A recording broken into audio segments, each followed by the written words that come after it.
میرے رب کی قسم کوئی یہاں موج کرنے نہیں آیا، نہ کوئی کر سکتا ہے۔ شراب پینے کو موج تھوڑا ہی کرتے ہیں، بدکاری کرنے کو موج تھوڑا ہی کہتے ہیں، اور مال ملک کو موج تھوڑا ہی کرتے ہیں، دل کی خوشی کو موج کہتے ہیں۔ اور اس خوشی پہ میرے اللہ کا قبضہ ہے، وہ پیسے سے نہیں آتی، وہ شراب سے نہیں آتی، وہ عورت سے نہیں آتی، وہ عہدوں سے نہیں آتی۔ اضحک و ابکا، خوشیاں اللہ دیتا ہے، آنسو اللہ دیتا ہے۔ اس دل کو خوش کرنے کا راستہ یہ نہیں ہے کہ آزاد ہو جاؤ، یہ نہیں ہے کہ اللہ کا انکار کر دو۔ یہاں اس جہان کی خوشیوں کا راستہ ہے، اللہ کے سامنے جھک جاؤ کہ اس کا کائنات کا پتے سے لے کر ہمارے پہاڑ تک خالق اللہ تعالیٰ ہے، اللہ ہے، اللہ ہے۔ اللہ میرے شاعر کی قبر روشن کرے۔ عربی بھی اچھی پڑھی، اللہ کا فضل ہے، اردو تو اپنی زبان ہے، انگریزی بھی پڑھی، اللہ کا فضل ہے، فارسی کی بھی شد بد لی۔ میں نے ایسا شاعر نہیں دیکھا، نہ اردو میں، نہ عربی میں، نہ فارسی میں، یہ تو میری زبان۔ انگریزی تو ویسے ہی پتہ نہیں کی ہو جائیے، اس میں تو شاعری ہے بھی صحیح ہے۔ میرے شاعر کا کہنا ہے، ہیچ چیزیں خود بخود چیزیں نشد، ہیچ آہن خنجرے تیغے نشد، ہیچ حلوائی نشد استاذ کا، تا غلام شکر ریزے نشد، مولوی ہرگز نشد مولا روم، تا غلام شمس تبریزے نشد۔ مولانا روم اور شمس تبریز پیر مرید کٹھے ہی ہیں پونیا میں، ترکی کا شہر ہے پونیا، ادھر مرید صاحب ہیں، ادھر پیر صاحب ہیں۔ مولانا روم پہ فلسفہ غالب تھا۔ یہ اشعار کیا ہیں؟ علامہ اقبال فرماتے ہیں، کوئی چیز خود بخود چیز نہیں بنتی، پڑا ہوا لوہا صدیاں گزر جائیں یا کروڑوں گزر جائیں سال، وہ اپنے آپ خنجر نہیں بنتا، سیکھے بغیر کوئی سیکھا ہوا نہیں بنتا۔ مولوی روم سے مولانا روم بنے جب شمس تبریز میں کے ہاتھوں میں ہاتھ دیا۔ تو اس کی ایک کہانی ہے جس پر انہوں نے یہ ربائی لکھی ہے، یہ انہوں نے نظم لکھی۔ ان پر فلسفہ غالب تھا، منطق، تو وہ ایک تکبر پیدا کر دیتا ہے یہ علم۔ مسجد میں درس ہو رہا ہے اور ان کتابوں کا ڈھیر لگا، ساتھ ہاؤس تھا۔ شمس تبریز دیہاتی حلیے میں آئے، پاؤں میں جوتا بھی نہیں تھا، پگڑ سا باندھا ہوا، تو بڑے بھول پن میں کہتے ہیں مولانا روم سے، اینچیست کتابیں پڑھی تھیں، اینچیست یہ کیا ہے؟ تو انہوں نے دیکھا جاہل، تو انہوں نے بڑے تکبر سے کہا، ایہاں است کہ تو نمیدانی، یہ وہ ہے جو تو نہیں جانتا۔ وہ ایک دم آگے بڑھے، انہوں نے پوری کتابوں کو یوں دھکا دیا تو جا کے حوض میں گر گئی۔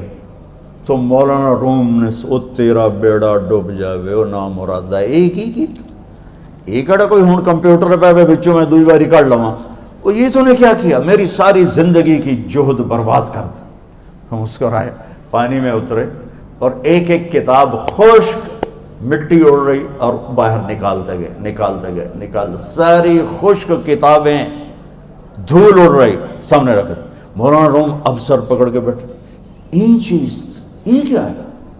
تو اب شمس تبریز بڑی معصومیت سے بولے، یہاں است کہ تو نمیدانی، یہ وہ ہے جو تو نہیں جانتا، جو تو نہیں جانتا۔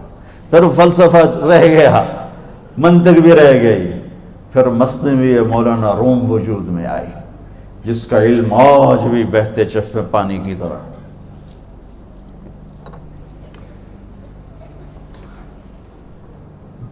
مجھے اللہ کو ماننا ہے، مجھے اللہ کو تسلیم کرنا ہے، مجھے اللہ کے سامنے کھڑے ہونا ہے، مجھے میرے رب نے موت دینی ہے، پھر میرے سامنے کھڑے کرنا ہے، میں اس دن سرخرو ہو جاؤں، میں اس دن کامیاب ہو جاؤں، وہ میرے سیدھے ہاتھ میں پیپر پکڑا دے اور میرا نعرہ ہو، ابھی آپ لوگ نعرے نہیں لگا رہے تھے، یہ خوشی کا اظہار ہوتا ہے۔ فَأَمَّا مَنْ أُوتِيَ كِتَابَهُ بِيَمِينِهِ، جس کے سیدھے ہاتھ میں پیپر آئے گا، فَيَقُولُ وہ ایک نعرہ لگائے گا، تو اس کو قرآن نے لفظ بنا دیا، هَاؤْمُ اقْرَءُوا كِتَابِيَهْ، وہ کتاب لے کر وہ کہیں گے تم کیوں ہے، مرد یا عورت، وہ کہے گا یا کہے گی میرا پیپر دیکھو، پیپر دیکھو، پاس ہو گیا، پاس ہو گئی۔ اب وہ جو پکڑے ہوئے ہیں وہ کہیں گے کیسے ہوگی، تم کیسے پاس ہو گئے؟ تو وہ آگے کہے گی یا کہے گا، انی ظننت انی ملاق حسابی، مجھے پتا تھا مجھے حساب دینا ہے، مجھے حساب دینا ہے، میرے سر پر میرے اللہ کی نظر ہے، وہ مجھے دیکھ رہا ہے۔ میں تیاری کرتا، جیسے آپ جو تیاری کرتے ہیں بڑے اچھے نمبروں سے پاس ہو جاتے ہیں، جو ہماری طرح خالی کتابیں کھول کے دیکھتے ہیں پھر وہ گزارے والی پاس ہوتے ہیں۔ تو اوپر سے جواب آئے گا اللہ کا، فَهُوَ فِي عِيشَةٍ رَاضِيَةٍ فِي جَنَّةٍ عَالِيَةٍ قُطُوفُهَا دَانِيَةٌ۔ مبارک میرے بندے کو وہ آئیڈیل ہوم، آئیڈیل لائف۔ دیکھو بچو، دنیا آئیڈیل ہوم بھی نہیں، آئیڈیل لائف بھی نہیں، یہ پیپر ہے، پیپر ہو رہا ہے، مالدار کا بھی، فقیر کا بھی، بادشاہ کا بھی، عورت کا بھی، مرد کا بھی پیپر ہے۔ جو دینے میں کامیاب ہو گیا، آئیڈیل لائف اب شروع ہوگی۔ تجھے ہو آئیڈیل لائف مبارک ہو۔ کہاں؟ فی جنت عالیہ، عالی شان جنت میں، کیا ہے اس میں؟ قطوفها دانیہ، پھلوں کے خوشے جھکے ہوئے پکے ہوئے۔ کیا کریں؟ کلو، کھاؤ، وشربو، پیو، ہنیا۔ ہنیا کیا ہے؟ کھاؤ گے بیماری کوئی نہیں، پخانہ کوئی نہیں، پیو گے بیماری کوئی نہیں، پیشاب کوئی نہیں۔ کیوں؟ بما اسلفتم فی الایام الخالیہ، وہ جو لاہور میں مجھے تم راضی کر گئے، مجھے راضی کر، آج اس کا صلہ ہے کہ جاؤ ہمیشہ کی زندگی میں داخل ہو جاؤ۔ موت مر گئی، بڑھاپا مر گیا، دکھ مر گئے، غم مر گئے، بے چینیاں مر گئیں، شرمندگیاں مر گئیں۔ ہر دکھ درد میرا رب چن دے گا، چن دے گا۔ میرے عزیزو، ہم اس پیپر میں سے گزر رہے ہیں۔ اس اللہ کو راضی کرنے کا راستہ، وہ بایولوجی نہیں، وہ باٹنی نہیں، وہ زالوجی نہیں، وہ فزکس نہیں، وہ کیمسٹری نہیں، وہ سوشیالوجی نہیں، وہ سائنس نہیں، وہ ٹیکنالوجی نہیں۔ ایک راستہ، ایک، جیسے اللہ ایک، راستہ ایک، اللہ ایک، راستہ ایک۔ وہ راستہ کیا ہے؟ محمد الرسول اللہ۔ وہ راستہ کیا ہے؟ محمد الرسول اللہ۔ وہ راستہ کیا ہے؟ محمد الرسول اللہ۔ یہ ساری میری نسل محمدی بن جائے۔ لا الہ الا اللہ کا دوسرا حصہ محمد الرسول اللہ۔ لفظ اللہ 4 حرف ہیں، لفظ محمد بھی 4 حرف ہیں۔ سبحان اللہ۔ لفظ اللہ میں کوئی نقطہ نہیں، لفظ محمد میں بھی کوئی نقطہ نہیں، لفظ احمد میں بھی کوئی نقطہ نہیں۔ اللہ، محمد، احمد، 4 4 4 مل کے 12 بنتے ہیں۔ جب میرے رب نے کلمہ جوڑا تو لا الہ الا اللہ بھی 12 حرف ہیں اور محمد الرسول اللہ بھی 12 حرف ہیں۔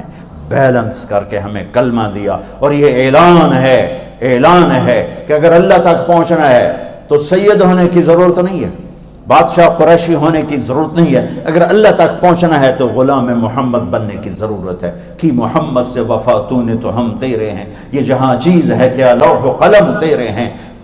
تو میرے عزیزو، اللہ آپ کو دنیا کا علم بھی خوبصورت دے، اتنا دے کہ آپ باہر کی ڈگریوں کے محتاج نہ رہو، آپ کو امریکہ اور فرانس اور یورپ اور آسٹریلیا کی ڈگری کی محتاجی نہ رہے، تمہارا اپنا علم اتنا زبردست ہو کہ تم سے سیکھنے لوگ آئیں۔ یہ تب ہوگا جب ہمارے ادارے علم دینے والے بنے اور تم لینے والے بنے، نہ تم لینے والے ہو نہ یہ دینے والے۔ میری نسل میں صرف ڈگری کا شوق رہ گیا کہ مجھے پیپر ہاتھ میں آ جائے اور مجھے کوئی جاب مل جائے، مجھے کوئی جاب مل جائے، مجھے کوئی جاب مل جائے۔ میں چاہتا ہوں تمہارے سینے اس علم کے ساتھ اتنے روشن ہوں کہ دنیا تمہارے سامنے جھکے۔ اللہ نے آدم کے سامنے فرشتوں کو جھکایا علم کی بنیاد پر، علم کی بنیاد پر، علم کی بنیاد پر۔ جب فرشتے جھک گئے تو دنیا کی طاقتیں بھی جھکیں گی۔ اب علم والے بنو، صرف ڈگری والے نہ بنو، علم والے بنو، علم والے بنو۔ وعلم آدم الاسماء كلها اقرأ باسم ربك الذي خلق خلق الانسان من علق اقرأ وربك الاكرم الذي علم بالقلم علم الانسان ما لم يعلم۔ ہماری شان علم میں پوشیدہ ہے، ہماری بڑائی علم میں پوشیدہ ہے، لیکن میرا درد ہے، میرا دکھ ہے کہ میری نسل کو علم کا شوق نہیں، صرف ڈگری کا شوق۔ جاب مل جائے، ڈگری مل جائے، چاہے کچھ بھی نہ آتا جاتا ہو۔ در مصطفیٰ پر جھکنے کے لیے کوئی لمبے چوڑے کام نہیں ہیں، چند باتیں بتاتا ہوں، اسی سے سارا کام ہو جائے گا۔ ایک نماز ہے جو میرے رب نے 5 وقت فرض کی ہے، اس میں معافی کوئی نہیں ہے۔ میرے نبی دنیا میں تشریف لائے، سبحان اللہ، کس انداز سے آئے کہ پیدا ہوئے، پیدا ہونے کی شان یہ تھی کہ ختنہ ماں کے پیٹ سے ہوا پڑا تھا. پیدا ہونے کی شان یہ تھی کہ ناف اور آنت کٹی ہوئی تھی ماں کے پیٹ سے. پیدا ہونے کی شان یہ تھی کہ آپ باہر نکلے تو خوشبو پھیل گئی, گندگی کوئی نہیں باہر آئی, خوشبو پھیلی, نور پھیلا اور مہک گیا پورا کمرہ. پیدا ہونے کی شان یہ تھی کہ جب ماں کے پہلو میں لٹایا تو آپ نے ایک دم کروٹ بدلی. ماں بھی ڈر گئی, دائی بھی ڈر گئی, شفا بنت اسد. آپ نے اس سجدے میں سر رکھا ایسے, فل سجدہ, گھٹنے اٹھا کے ہاتھ رکھے, یعنی اوندھے نہیں ہوئے, سجدے میں گئے. سجدے وہ لمبا سجدہ کی, وہ لمبے سجدے کے بعد یہاں اس ہاتھ پہ زور اور یوں چھاتی اٹھائی اور اس ہاتھ کو اوپر کر کے انگلی ایسے کی تو نور ہی نور چاروں طرف پھیل گیا. اور پھر آپ گرے اور معصوم بچہ آتے ہی سجدہ لے کر آئے, امت کو پیغام دیا کہ سجدے لایا ہوں. وہ جی پڑھی نہیں جاندی, وہ جی میٹنگ تھی, وہ جی یہ تھا, وہ جی لیکچر تھا. ہائے ہائے, کربلا سے بڑی مصیبت تو نہیں آتی تم پر جب وہاں میرے نبی کے نواسے نے نہیں چھوڑی تو باقیوں کے لیے چھوڑنے کی گنجائش مٹا دی ہے. اور جب دنیا سے جا رہے تھے اور آپ کے آخری الفاظ تھے الصلاۃ وما ملکت ایمانکم, نماز نہ چھوڑنا, نماز نہ چھوڑنا, اور میری امت کے غریبوں پر رحم کرنا, نماز نہ چھوڑنا, میری امت کے غریبوں پر رحم کر.